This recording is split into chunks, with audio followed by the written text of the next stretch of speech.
Alright guys, it's been a while since I made a video. Actually, last time we were talking, we did do a review on the 2020 YXC with the GYTR turbo kit, but had a lot of things going on. I moved, just got in this house, and just got this 1025R. So this is a 2020 1025R. Got the box blade, loader, backhoe. What we're going to do tonight is install the heavy Hitch Toothbar. Got it sitting over there in a box. So, just wanted to bring you guys along. You'll be seeing more content with this tractor. I've been out digging out bushes, fixing holes in the yard, fixing the driveway, moving gravel, fixing holes in the field where dogs and badgers and everything dug it out. So, yeah, I'm going to keep this thing busy. But I'm going to set you guys up on the tripod, and we'll go ahead and throw this heavy Hitch Toothbar on here. To keep this video short, just a brief introduction to the tractor, and show you putting this hitch bar on, or heavy Hitch Toothbar. You'll see what I'm talking about. You guys have probably seen these around, but they put teeth on the bucket edge to help you dig in this hard ground we have around here. So stand by.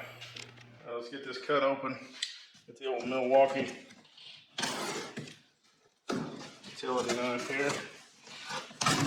See, heavy Hitch ships this UPS ground, so came right to the house. I don't know how heavy it is. Feels like it's about 40, 50 pounds. Take a look on the packing slip. But I was out grading the driveway with the box blade, so I went down and he just threw this in the bucket at the end of the driveway, hauled it back up.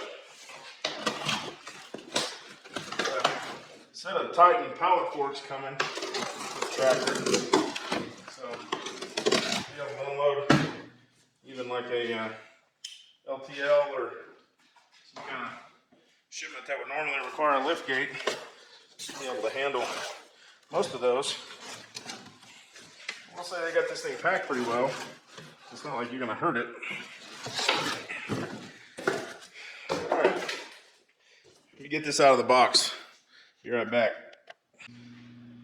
Alright, I grabbed some all-purpose cleaner. This is, I'm sure, completely and utterly unnecessary. But, you know, brand new tractor. And I went and found the hex head that fits it. Looks like 8mm. I'm sure 5/16. Obviously, also do the job. Alright, so we got the bucket edge kind of cleaned up.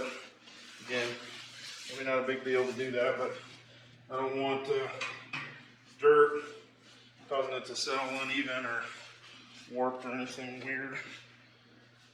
The cool thing about this though is this one does not require any drilling. You just pinch it right on the edge here.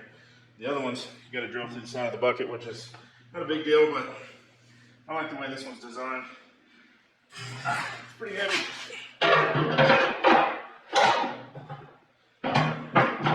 Let's get room to spare. Try to split the distance, the difference. I was going to order this before I got the tractor, but I actually didn't know exactly which bucket I was getting. There's a couple different size buckets. Ended up with a 54-inch toothbar, or 54-inch bucket. So that means you need a 53-inch toothbar is the one they sell. So I'm just gonna run these down, start in the center and work outward, I guess. Just 3 in the middle. Just get them snug.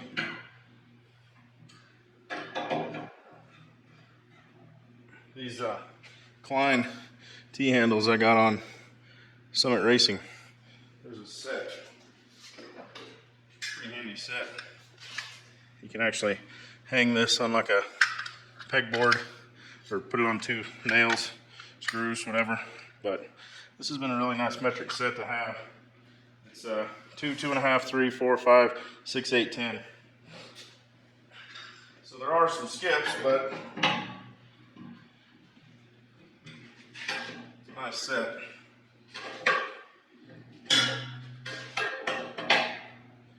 All right, we got it snug. Come back and actually put some heat on it so I don't want this thing slipping, coming off. Be under a lot of pressure digging. Alright,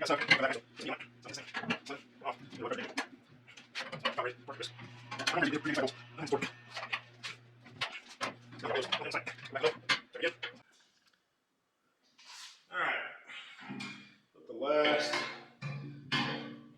the last little snug. We're good. We're over them a few times. So now, I'm going to do something to keep the dirt out of the hex head, or Allen head screws. So I'm going to set you guys over here. Let's zoom in on one of these, show you what I'm talking about.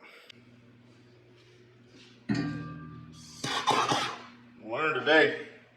Alright, what I did, I got this household paraffin wax. If I can hold it where you can see it. Amazon, I'm sure craft and stores, hobby stores have it.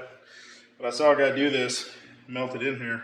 It might seem kind of hanky, but actually it made the bolts really easy. You just dig the wax out of there and basically in one piece, and instead of standing there digging dirt out. So this is a really cool design, but that's one of the biggest drawbacks are these can fill up with dirt. So let's see how this works. See if you can get a shot of this melting in there. Probably too hot. Well,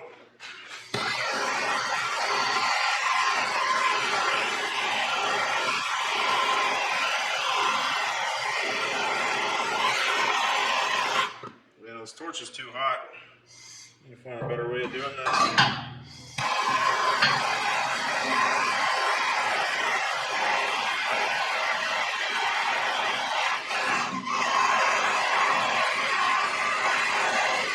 There we go.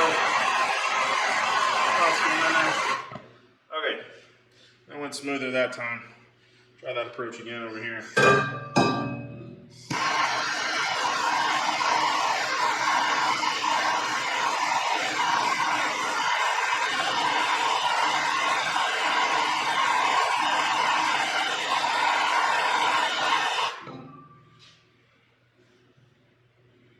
Alright, let's get these filled up and I'll show you the final product. Okay, we got them filled up. See right there.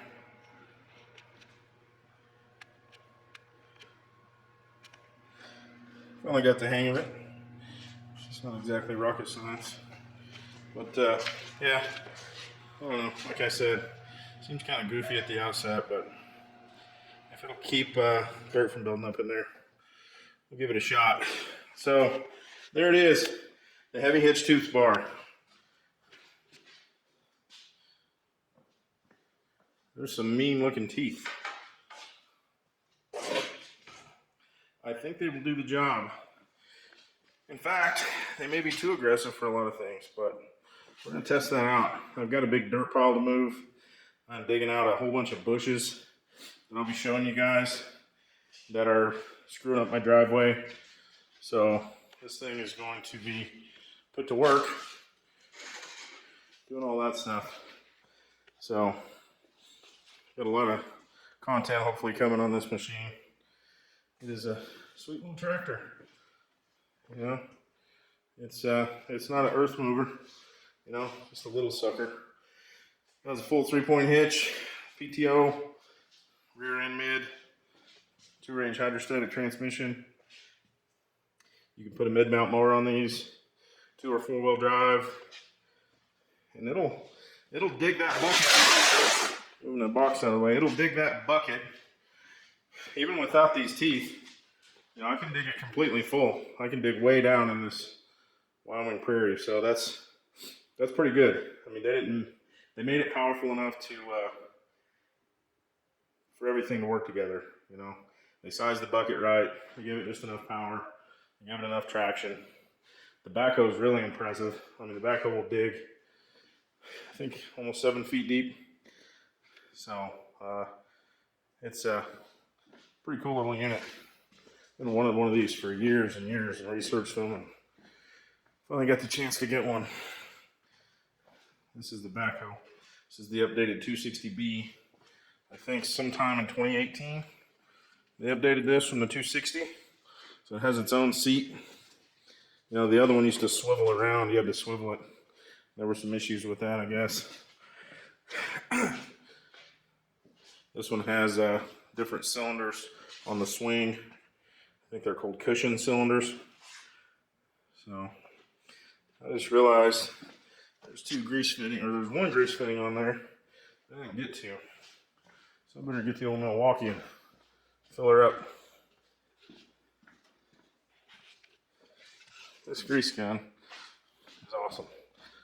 It was cheap. It's only 99 bucks. It's the M12.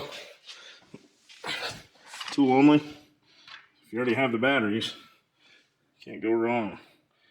Clean the tip of that off so I'm not pushing any dirt in there. Let's fill her up. I need to get a lock and lube. There we go. Let's clean up this mess. I got some grease out of her. The manual for this thing recommended 3 different kinds of grease from John Deere. I ain't trying to play that game, so I'm switching to Chevron Ultra EP. I'm trying to get all the old grease pumped out of this. Normally I wouldn't grease so much, but get all pumped out. So I'm gonna wipe this stuff down and hang it up for the night. Stay tuned for more. The Yamaha 1025 and whatever the heck else. Lighting up the scene with the Milwaukee Rocket Light. Home Depot, Black Friday. It's pretty dang bright. Turn it off. The camera's gonna compensate. But turn it back on. Oh, actually just turned it down. There we go. So there's off. Camera compensated. It's back on. I'll show videos outside. It comes through a lot better outside. It's really bright out there. All right. You guys take care. Peace.